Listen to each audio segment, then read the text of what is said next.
If someone asks you to hang out, my immediate response is panic.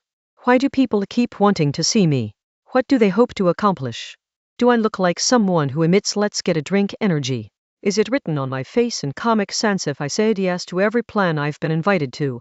I'd be on a first-name basis with every bartender and Uber driver in this city. I'd have stories. I'd have experiences.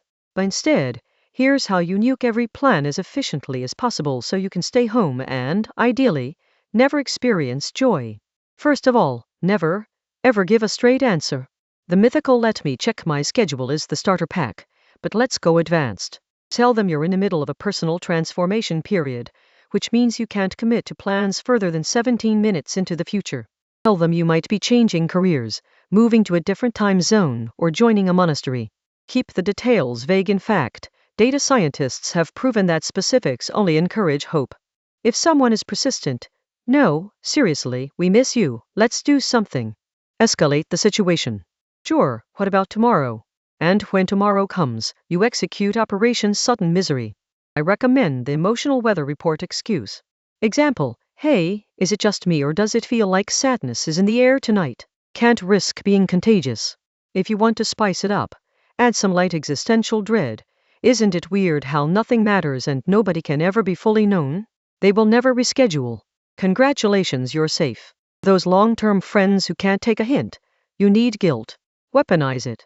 "Would love to come, but I'm honestly worried you'll have a better time without me. I read somewhere that my vibe drains social batteries by 30% per hour." Say it dead serious and then add a dramatic sigh by text. People hate drama almost as much as they hate confrontation. Soon, you'll be off every invite list and absolutely nothing will disturb you ever again except, perhaps, your conscience, but you can always hit snooze on that.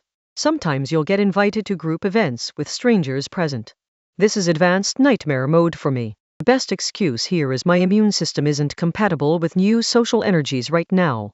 Bonus if you claim you're experimenting with an immunity fast and you can't be sure you won't combust if you meet anyone from outside your current bubble. If cornered by someone with Google Calendar energy who insists on scheduling weeks in advance, one-up them.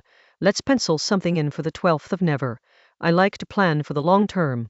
If they actually laugh, double down. "No, but honestly, I have severe anxiety about committing to anything after next Tuesday. Time is a construct designed to hurt me. For family functions, the guilt needs to be nuclear grade. Sorry, but last time we got together I discovered I have a genetic allergy to my own lineage. Doctors say exposure can result in spontaneous emotional combustion." Do not elaborate. Silence is your friend. If you feel like participating enough to almost ruin the event, show up for 7 minutes, start an intense conversation about the futility of small talk, then disappear mid-sentence. People will remember you forever. You could even invent a fake emergency, but at that point, you're basically LARPing as someone with a life. For people who don't get the message, start being brutally honest. "I'd love to hang out, but I need to recharge my social energy for the next time I have to lie to my therapist about how meaningful my week was." If they say, "No worries, next time," balk them. Let them chase the ghost of your friendship into oblivion. When people try emotional leverage, saying things like, "It won't be the same without you," reply, "Wouldn't it be better if it was better without me?" The goal is to make your absence part of the plan. Give them permission to thrive in your absence. You're being generous.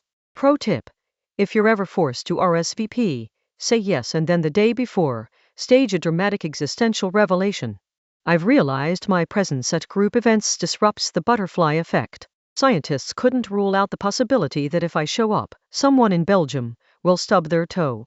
Not taking any risks. For dates: "Sorry, I realized my personal growth arc requires total isolation and the consumption of nothing but rice cakes and regret. I'll circle back in my next life." Brunch invitations are particularly nefarious because they combine early hours with forced enthusiasm. "I have a pre-existing commitment to being horizontal until noon. It's a medical condition. I've discovered. If you ever want someone to stop inviting you anywhere, just develop deeply niche new hobbies." "Sorry, can't hang. I'm live streaming my process of alphabetizing existential dread by decade." If they ask to join you, propose starting at 5:47 a.m. while listening to avant-garde Mongolian throat singing. Works every time. If you're ever genuinely cornered into going out, Show up dressed like you just lost a bet. Order water with no ice, and say nothing for the first 7 minutes. When someone asks if you're okay, say, I'm meditating on the concept of voluntary suffering, and then pull out a Sudoku book. People will stop expecting you to attend by the second offense. Always remember, the point isn't just to escape the event. The point is to make yourself such a statistically bad bet that inviting you becomes a known risk factor for personal disappointment. Be legend. Become folklore. Let people tell stories of the phantom friend who haunts group chats but is never seen. Maybe one day your friends will gather round a candlelit table and solemnly drink to your memory, while you, 2 blocks away, are on your 3rd bag of chips pretending not to exist. If by some cosmic accident you ever want to say yes to a plan, just remember, you can always cancel later. The sacred art of the last-minute back-out still reigns supreme. I was all set, but the universe gave me a sign. My pizza delivery guy forgot the extra cheese. Clearly not a night for connection. And that's how you turn every social invitation into an act of mutually assured destruction. Some heroes wear capes. I wear pajamas and regret, and I am undefeated.